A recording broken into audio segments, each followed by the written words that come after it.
welcome to podcast Obat Merah. Oke, dengan kami ini perdana ya rekaman ya. Akhirnya setelah bertahun-tahun akhirnya muncul juga podcast ini ya. Kalian udah tahu nggak sih berapa kali kami rekaman? Ini yang ke 195 kali jadi. Oke, perkenalkan ya supaya lebih dekat lagi ya. Nama saya Putra ya. Kenapa Putra? Dari jenggotnya ya, laki-laki gitu ya. Dan ini bapak rohani saya, Samuel Cere. Yes. Dia seorang musisi juga ya, dan dia juga seorang teolog ya. Dia tamat master teologi. Ya. Waduh. Dia udah terlalu jangan tinggi-tinggiin. Oh iya, siap. Nggak boleh. Ya udah, kita harus rendah. Oke, harus rendah. Ya. Orang yang merendahkan dirinya akan ditinggikan oleh Tuhan ya. Dia mentoring saya juga ya selama 2 tahun. Dan saya banyak belajar dari dia, dari cara hidupnya. Waduh. Ya, bukan cara makannya sih. Kalau cara makannya bahaya gitu ya. Itu ya. Itu jangan ya. Kita sini fokus ya. kami belajar bersama. Dia nggak malu belajar. Ya. Saya juga belajar dari bapak rohani saya ini. Jadi sebelum lebih lanjut lagi, obat merah ini apa ya? Wah, itu dia ya. Jadi sebenarnya sekitar 2 tahun lalu waktu itu kita sedang mengadakan program pemuritan kan. Siap. Dan waktu itu kebetulan gue lagi bingung mau cari namanya apa dari Komsel ini. Terus suatu hari gue lagi naik motor.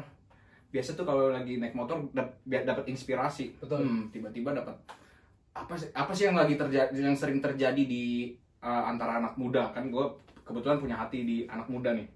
Punya beban di situlah. Anak muda itu sering sekali terluka dengan banyak hal. Termasuk gue pun muda dan gue pun masih banyak muda ya? Iya, masih muda. Masih banyak terluka di banyak hal. Itu masih perlu banyak dibenahi di banyak hal. Dan ibarat luka, kalau misalkan kita jatuh kita pasti terluka kan. Betul. Nah, ketika kita luka dan luka itu dalam, kita butuh obat apapun itu. Nah, gue waktu itu mengambil sampel yang paling gampang yaitu obat merah. Karena ada mungkin obat-obat yang lain yang buat obat tetes untuk menyembuhkan. Obat merah gitu ya? Tapi obat merah buat gue waktu itu adalah obat yang paling ampuh buat gue. Nah, makanya pas pikir-pikir ini lucu juga sih nama ini. Udah gitu, obat merah yang dimaksud dari Komsel ini adalah firman Tuhan. Jadi setiap kita yang punya luka hati, yang punya kekurangan, yang masih banyak kelemahan dan dosa ini, setiap manusia itu butuh firman. Kita perlu Kristus yang bisa membawa kita menjadi manusia yang lebih baik lagi, yang semakin serupa dengan Dia. Dan obat merah terbaik buat hidup manusia adalah cuma firman Tuhan. Nah, itulah yang mendasari gue untuk mengambil namanya adalah obat merah. Jadi obat merah yang kita maksud sini adalah firman Tuhan. Firman Tuhanlah yang menyembuhkan, firman Tuhanlah yang mampu membalut semua luka, firman Tuhan yang membuat semua orang menjadi lebih baik. Wih, keren. Dan kenapa podcast ini ada? Ya, kenapa? Tujuannya apa sih? Nah, kita tahu ya sekarang kita lagi ada di masa pandemi gini. Kebetulan waktu pandemi gini banyak hal yang terjadi, sama gue juga banyak yang terjadi. Tapi satu hal yang gue tahu, setiap orang jadi semakin butuh firman. Nah, disitulah di saat situasi-situasi yang genting gini, firman itu hadir menjadi obat merah bagi banyak orang. Nah, gue nggak pengen firman ini cuma terbatas, terlingkup cuma di 1-2 sisi, tapi biarlah ini bisa menyebar ke semuanya, ke semua orang yang bisa mendengar, agar ada Tuhan yang selalu bersama dengan mereka, ada Tuhan yang selalu mengingatkan mereka bahwa ini kembali lagi kepada tujuannya Tuhan, maka janji-janji Tuhan akan tergenapi. Nah, juga ada Tuhan yang selalu menghibur mereka. Dan termasuk menghibur kita. Keren sekali. Waduh, keren apa? Enggak, itu semua karena Tuhan aja. Jadi kalau teman-teman mengalami luka hati ya, obat merahnya siapa? Itu firman Tuhan. Jangan cari pelampiasan ke tempat lain. Harusnya kemana ya? Iya, harusnya manusia kan kecenderungan ya, kalau lagi butuh apa, selalu carinya ke hal-hal yang lain, pelarian. Berlarilah kepada Kristus. Karena kalau kita berlari bukan ke arah Kristus, kita malah makin capek dan makin terluka. Betul. Jadi berlarilah ke arah Kristus. Saya tahu kamu bingung mau ngomong apa kan? Jadi maklum ya. Maklum. Oke, kita mungkin bahas firman kali ya. Siapa lagi yang kita bahas ya? Nggak mungkin kita nggak akan ngurus urusan kalian. Pusing Pusing. Oke, kita akan bahas firman. Mungkin kita akan ambil kita mungkin ini ya ngambil tema karena ini masih awal tahun ya. Tema yang akan kita angkat adalah facing the uncertainty. Artinya apa itu? Sekali lagi, mungkin tadi lafalnya agak kurang baik ya, saya dengar maaf, baik-baik ya. bahasa Inggris saya Dengar kurang. baik-baik, oke? Facing the uncertainty. Oke, gue nggak ngerti. Menghadapi ketidakpastian. Gitu ya, menghadapi ketidakpastian. Nah, kita akan buka bareng-bareng Alkitab. Ya. Kalau kalian di rumah atau dimanapun, Ya. bukalah Alkitabnya. Kalau ada Alkitab fisik, Kita fisik, bro. Kalau ada catatan. Ya. Bukan berarti kita lebih pintar dari kalian, tapi Enggak. kita menulis karena kita nggak bisa apa-apa, dan kita juga memberitahu bahwa kita harus rajin menulis firman agar kita ingat lagi, dan kita yang membagi firman pun ingat lagi akan firman ini. Itu tujuannya. Oke? Tanpa basa-basi, Oke, lanjut. kita Ikut aja ya, ikut ya. jangan dong. Maklum ya. Maklum ya. Oke, kita buka yuk Yosua 1. Yosua 1 ayat 1 sampai 9. Yesusnya di mana ya? Gitu ya. Yosua kamu jangan terlalu baik bercanda kita. Enggak boleh. Oke, mungkin secara ini pendidikan saya lebih tinggi, tapi secara teori dan lain-lainnya dia lebih hatam. Enggak. Dia lebih Karena tinggi. itu Putra akan menjelaskan terlebih dahulu latar belakang Yosua ini siapa. Gue nggak tahu. Katanya gue kan bagai kemarin. Nanti Oke, Yosua 1 kita buka ayat 1 sampai 9. Ya, silakan. Nah, judul perikopnya adalah perintah Tuhan kepada Yosua untuk merebut tanah Kanaan. Oke, sekali lagi perintah Tuhan kepada Yosua untuk merebut tanah Kanaan. Kalau kita lihat versi bahasa Inggrisnya, judul perikopnya tuh sangat luar biasa loh. God's Commission. God's Commission. Tahu nggak? God's Commission itu ada muncul di mana di dalam Perjanjian Baru? I don't know. Matius 28 ayat 19 sampai 20. Amanat agung ya? Amanat agung. Good. Ini adalah perintah Tuhan juga. Ini diberikan kepada Yosua dan di dalam Matius diberikan kepada semua murid-muridnya. Jadi kita harus mengerti bahwa firman Tuhan ini kristosentris. Yaitu berpusat kepada Kristus, berpusat kepada perintah Kristus. Dan kita akan melihat apa yang terjadi, apa sih yang dihadapi Yosua dan bagaimana Allah menyertai dia. Oke, kita baca. Mungkin kamu baca dari ayat 1 sampai 9 karena saya udah banyak ngomong ya. Iya, jadi bagi kerjanya ya. Bagi pelayanan maksudnya. Gitu ya. Oke, saya akan baca Yosua pasal 1 ayat 1 sampai 9. Ya, demikian firman Tuhan. Sesudah Musa hamba Tuhan itu mati, berfirmanlah Tuhan kepada Yosua bin Nun, abdi Musa itu, demikian. Hambaku Musa telah mati, sebab itu bersiaplah sekarang, seberangilah sungai Yordan ini. Engkau dan seluruh bangsa ini menuju negeri yang akan kuberikan kepada mereka, kepada orang Israel itu. Setiap tempat yang akan diinjak oleh telapak kakimu, kuberikan kepada kamu, seperti yang telah kujanjikan kepada Musa. Dari padang gurun dan gunung Libanon, yang sebelah sana itu sampai sungai besar, itu sungai Efrat, seluruh tanah orang Het sampai ke laut besar di sebelah matahari terbenam. Semuanya itu akan menjadi daerahmu. Seorang pun tidak akan dapat bertahan menghadapi engkau seumur hidupmu. Seperti aku menyertai Musa, demikianlah aku akan menyertai engkau. Aku tidak akan membiarkan engkau dan tidak akan meninggalkan engkau. Kuatkan dan teguhkanlah hatimu, sebab engkau yang akan memimpin bangsa ini memiliki negeri yang kujanjikan dengan bersumpah kepada nenek moyang mereka untuk diberikan kepada mereka. Yes. Hanya kuatkan dan teguhkanlah hatimu dengan sungguh-sungguh. Bertindaklah hati-hati sesuai dengan seluruh hukum yang telah diperintahkan kepadamu oleh hambaku Musa. Janganlah menyimpan ke kanan atau ke kiri, supaya engkau beruntung kemanapun engkau pergi. Janganlah engkau lupa memperkatakan kitab Taurat ini, tapi renungkanlah itu siang dan malam, supaya engkau bertindak hati-hati sesuai dengan segala yang tertulis di dalamnya. Sebab dengan demikian perjalananmu akan berhasil dan engkau akan beruntung. Bukankah telah kuperintahkan kepadamu, kuatkan dan teguhkanlah hatimu. Jangan kecut dan tawar hati, sebab Tuhan Allahmu menyertai engkau kemanapun engkau pergi. Amin. Amin. Keren sekali ya ayat ini ya. Jadi sebenarnya kalau kita perhatikan di sini ada 3 kali Allah ngomong kuatkan dan teguhkanlah hatimu. Kenapa? Kira-kira kenapa? Kira-kira kenapa ya? Gitu. Iya, coba. Kira-kira kenapa? Ya dia, gue harus ngomong apa sih? Ya apa aja. Gimana ya?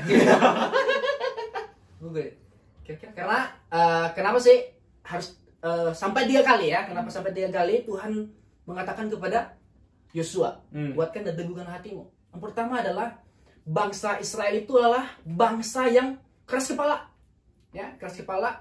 Makanya Tuhan memberikan perintah ini kepada Yosua supaya dia harus kuat menghadapi bangsa yang tengkar-tengkuk itu. Ya. Yang kedua adalah kecenderungan manusia itu mudah. Dia sering kali mengalami yang namanya ketakutan ya. Apalagi dia memimpin bangsa yang besar, bangsa yang dengan pribadi yang berbeda-beda ya mungkin ya. Pribadi yang berbeda-beda, mungkin bahasa gaulnya. Kegilaannya berbeda-beda. Gue suka ya kegilaan yang beda-beda. Jadi Tuhan bilang sama Yosua, kamu harus kuat untuk menghadapi ini. Apalagi mereka menghadapi bangsa-bangsa yang besar. Ya, orang-orang Kanaan dan segala macam. Orang Het dan segala macam, orang-orang yang sangat kuat dalam berperang. Makanya Tuhan menguatkan ya, mengingatkan, lebih tepatnya mengingatkan Yosua, kamu harus kuat karena aku menyertai engkau. Yang membuat kita kuat adalah penyertaan Tuhan. Itu. Kira-kira. Top. Itu ya. Jadi kalau kita lihat dari ayat ini adalah Yosua menanggung sedikitnya mungkin yang kita bisa pelajari ada 3 beban. Yang pertama, beban mental dari pemimpin sebelumnya. Ya. Dia harus menggantikan Musa, di mana Musa itu adalah pemimpin yang sangat luar biasa, membelah laut, ada pukul batu keluar air. Ya. Nah, dia harus menggantikan Musa yang sangat luar biasa seperti itu. Itu merupakan sebuah beban tersendiri buat orang lain. Ya kan, kalau kita aja gantiin siapa gitu, yang lebih hebat, kita pasti juga jiper. Betul. Ada ketakutan. Yang kedua, dia harus membawa ini tadi benar yang katakan Putra, dia harus memimpin bangsa ini menjadi penengah antara bangsa ini dengan Tuhan. Dia harus menyampaikan pesan dari Tuhan kepada bangsa ini. Di mana bangsa ini dia udah tahu sendiri waktu di zamannya Musa dia adalah hambanya Musa. Itu udah kelihatan dari ayat 1 ya. Ayat 1 ayat 2. Jadi dia harus memimpin dan memberitakan firman sama bangsa ini, di mana bangsa ini sangat tegar tengkuk, sangat susah dikasih tahu. Dan itu adalah kayak, waduh, susah juga ya. Kalau gue jadi Yosua, aduh, susah juga nih. Terus yang ketiga, dia juga harus memikirkan berperang melawan bangsa-bangsa yang ada di depannya. Ini yang kita lihat bahwa setidaknya ada 3 beban itu yang harus dia hadapi. Itulah yang menimbulkan rasa mungkin ada ketakutan. Makanya sampai di ayat 9 pun Allah ngomong, jangan kecut dan tawar hati. Jadi kan sampai 3 kali perkataan ini artinya ini adalah hal yang sangat serius. Makanya yang kita harus tahu, Yosua menghadapi apa yang akan dia hadapi, dia sangat nggak tahu, bingung, penuh ketidakpastian. Seperti kita mungkin hari-hari ini ada ketidakpastian yang kita hadapi. 2021 kita nggak ngerti bakal bagaimana. Virus ini belum tahu kita akan seperti apa. Pekerjaan belum tahu kita akan seperti apa. Tapi yang harus kita tahu, di sini ada setidaknya kalau saya lihat ada 3 hal yang harus kita perhatikan baik-baik. Yang pertama adalah keberhasilan Yosua dalam memimpin itu tuh karena perintah Allah. Jadi poin pertama yang akan saya bilang adalah tujuan Allah. Setiap manusia, setiap orang percaya harus memenuhi tujuannya Allah. Harus memenuhi tujuannya Allah. Allah perintahkan di ayat 2 kepada Yosua, bersiap, kamu akan memasuki tanah ini. Nah, kita lihat Allah itu baik sekali. Di dalam perintah ada janji. Di dalam perintah ada janji. Ngerti nggak ya sejauh ini? Gue aja nggak ngerti loh. Iya, di dalam contoh ya, di dalam perintah ada janji. Ayat 2, hambaku Musa telah mati, bersiaplah sekarang, seberangi sungai Yordan. Baca ayat 5. Seorang pun tidak akan dapat bertahan menghadapi engkau seumur hidupmu. Seperti aku menyertai Musa, demikianlah aku akan menyertai engkau. Aku tidak akan membiarkan engkau dan tidak akan meninggalkan engkau. Perintah Tuhan diikuti dengan janjinya Tuhan. Kalau kita bandingkan lagi, kan tadi kan di awal sudah saya bilang bahwa judul perikopnya adalah God's Commission di dalam bahasa Inggris. Nah, di Matius 28 perintahnya apa? Karena itu pergilah, jadikan bangsa murid, baptis mereka, ajar mereka. Terakhirnya ditutup dengan kata, ketahuilah aku menyertai kamu senantiasa sampai akhir zaman. Di dalam perintah selalu ada janji Tuhan. Makanya manusia itu hidupnya seharusnya memenuhi tujuan Allah, memenuhi panggilan Allah, Karena di dalam panggilan Allah ada janji. Itu satu paket. Itulah kebaikannya Allah. Makanya manusia suka klaim-klaim janjinya Allah. Tapi apakah manusia berjalan di dalam tujuannya Allah? Ya. Nah, ini yang harus kita pertanyakan. Apakah kita berjalan di dalam tujuannya Allah? Kalau enggak, terus kita seenaknya bilang Allah itu jahat, tidak ini. Kenapa kita nggak mau balik lagi ke firman? Tahu dulu tujuan Allah apa dan bagaimana caranya. Buat kalau kita baca firman, tujuan kita tuh cuma satu, yaitu menyenangkan hati Tuhan, kan? Betul. Nah, tetapi caranya yang berbeda-beda. Nah, setiap kita mesti menggumuli caranya tuh kayak gimana. Ada yang mungkin di dalam pekerjaan, ada yang mungkin memang dipanggil khusus menjadi hamba Tuhan, harus menggumulinya sehingga dia tahu bagaimana caranya untuk mencapai tujuan yang Allah tetapkan. Nah, di Yosua caranya adalah memimpin bangsa ini. Yeah. Nah, di dalam caranya yang Tuhan taruh di dalam perintahnya Allah, disitulah terdapat janjinya Allah. Dan kenapa Allah berjanji? Karena Allah tahu manusia ketika menjalankan perintah Allah ini sangat berat. Betul. Berat kalau manusia melakukannya sendiri, tapi dengan adanya Tuhan, sebenarnya Tuhan yang berperang buat kita. Ya. Itu yang harus kita bisa pelajari. Lalu yang kedua yang kita bisa lihat adalah tentang kuatkan dan teguhkan hatimu. Jadi Allah berdaulat bahwa kamu akan masuk, tetapi ada langkah yang harus kita lakukan. Kedaulatan Allah diikuti dengan tanggung jawab manusia. Kedaulatan Allah diikuti dengan tanggung jawab manusia. Aku akan memberikan, kamu harus masuk. Ini yang harus kita lakukan. Jadi poin kedua yang harus kita yang Allah perintahkan kepada Yosua adalah kuatkan dan teguhkan hatimu.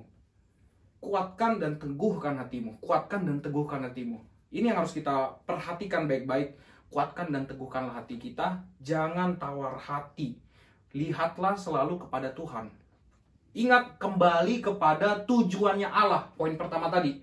Ingat lagi kepada tujuannya Allah, perintahnya Allah. Karena di dalam hal itulah kita bisa, karena kalau kita berfokus ke situ, itu jalan kita bisa menjadi kuat. Nah, tetapi yang harus kita perhatikan, bagaimana sih kekuatan kita tuh berdasarkan apa? Ya. Maksudnya bagaimana manusia bisa kuat? Itulah makanya muncul ayat 8. Ya, kita baca ayat 8. Ayat 8, demikian firman Tuhan. Janganlah engkau lupa memperkatakan kitab Taurat ini, tapi renungkanlah itu siang dan malam, supaya engkau bertindak hati-hati sesuai dengan segala yang tertulis di dalamnya. Sebab dengan demikian perjalananmu akan berhasil dan engkau akan beruntung. Nah, itu dia. Jadi tadi poin pertama adalah tentang tujuan Tuhan, manusia menghidupi tujuannya Tuhan. Bagian kedua bicara tentang kita menguatkan dan teguhkan hati kita. Lalu bagian ketiga bicara tentang persekutuan dengan Tuhan. Nah, ini persekutuan dengan Tuhan menguatkan manusia. Makanya menguatkan diri kita. Makanya di sini dibilang renungkan Taurat itu siang dan malam, bukan siang atau malam. Jadi ini bicara tentang Allah mau kita dalam keseharian kita, semua kegiatan kita fokusnya cuma kepada Allah. Jadi semua hal kita fokusnya Allah. Bukan dipilih oleh waktu. Jangan sampai kegiatan kita malah menjadi fokus kita. Tapi di dalam kegiatan kita, Allah lah fokus kita. Betul. Renungkan Taurat itu siang dan malam. Perkatakan Taurat itu, bacalah. Berarti kita harus baca firman. Makanya di sini ada lagi janji. Ya, Allah di sini memberi perintah. Jangan engkau lupa memperkatakan kitab Taurat itu tapi renungkan siang dan malam. Supaya kau bertindak hati-hati, dan sebab dengan demikian perjalananmu akan berhasil dan beruntung. Ya. Nah, ini harus kita lihat bahwa kekuatan kita, hikmat kita timbul dari persekutuan yang manis dengan Allah. Tanpa itu semua manusia tidak bisa apa-apa. Ya, bagaimana kita akhirnya bisa fokus hanya dengan di dalam fokus hubungan dengan Allah. Bagaimana menjalani fokus dengan tujuan hidup kita, itu dengan fokus hubungan dengan Allah. Makanya ada satu teolog ternama, pengkhotbah sih. Ini dia sampai dijuluki Prince of Preacher. Namanya adalah Charles Spurgeon. Oh, bahasa Inggris juga? Gak apa-apa. Charles Haddon Spurgeon. Jadi dia ngomong gini, Ini karena bahasa Inggrisnya saya juga lupa. Saya akan ngomong pakai bahasa Indonesia juga. 9 dari 10 alasan kita menjadi lemah adalah 9 dari 10 alasan kita menjadi lemah adalah karena kurangnya doa yang pribadi dengan Tuhan. Jadi 9 dari 10 alasan kenapa manusia akhirnya lemah itu karena manusia tidak punya hubungan pribadi dengan Tuhan. Sepenting itukah hubungan pribadi dengan Tuhan? Sepenting itu. Jadi jangan pernah berpikir bahwa kita itu kuat untuk menjalani semuanya sendiri.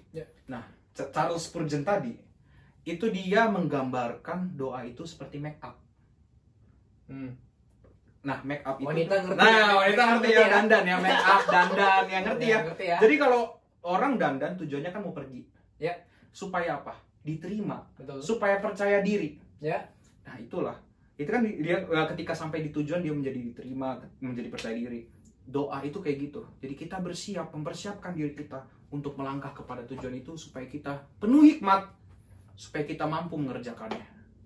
Gila, Charles Spurgeon top. Masih hidup aja? Udah meninggal. Foto bareng. Dia zamannya setelah Calvin. Begitu ya? Dia setelah Calvin dia adalah Prince of Preacher. Nah, itu yang bisa kita pelajari hari ini bahwa itu yang pertama, kita manusia dipanggil untuk tujuan. Jadi manusia nggak ada yang purposeless. Waktu manusia jatuh dalam dosa, kita kehilangan tujuan kita. Tapi Yesus hadir, dia mengembalikan kita kepada tujuan kita yang semula. Karena kematian Yesus, kita dikembalikan kepada tujuan kita yang semula.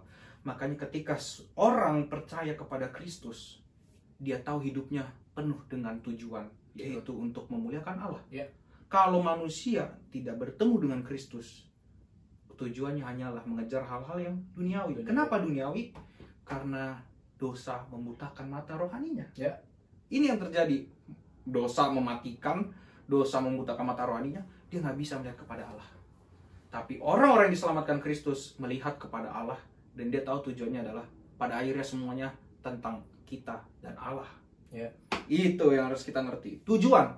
Kita dipanggil untuk tujuan, untuk menjadi saksi, dan kita kerjakan. Di dalam mengerjakan tujuan itu ada janji. Kenapa Allah memberikan janji? Karena Allah tahu kita nggak bisa melakukannya sendiri.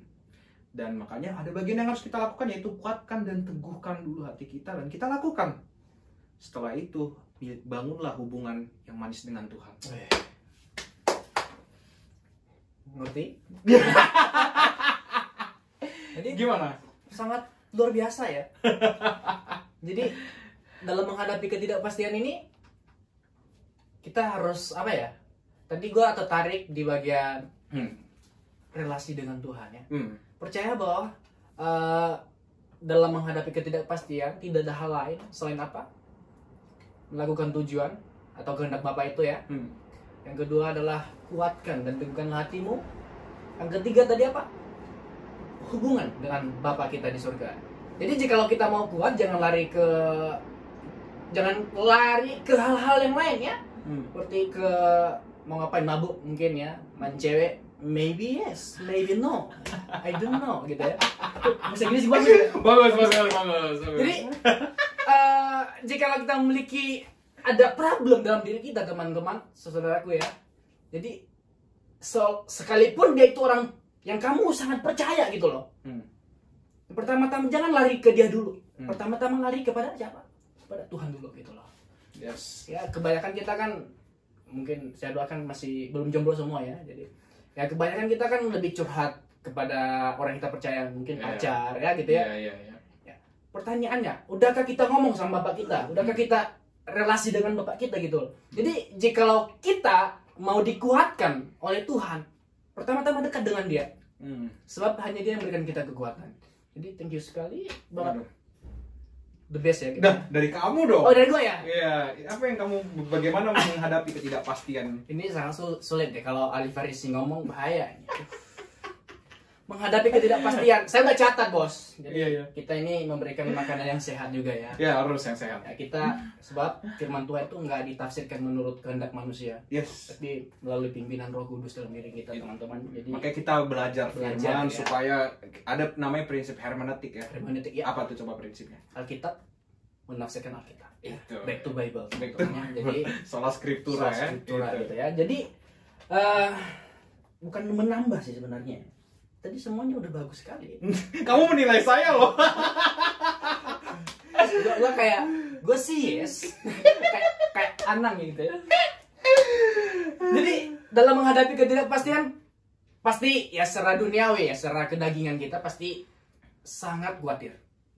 Ya sekalipun dia itu udah ahli teologi, pasti ada rasa khawatir. Pasti ada.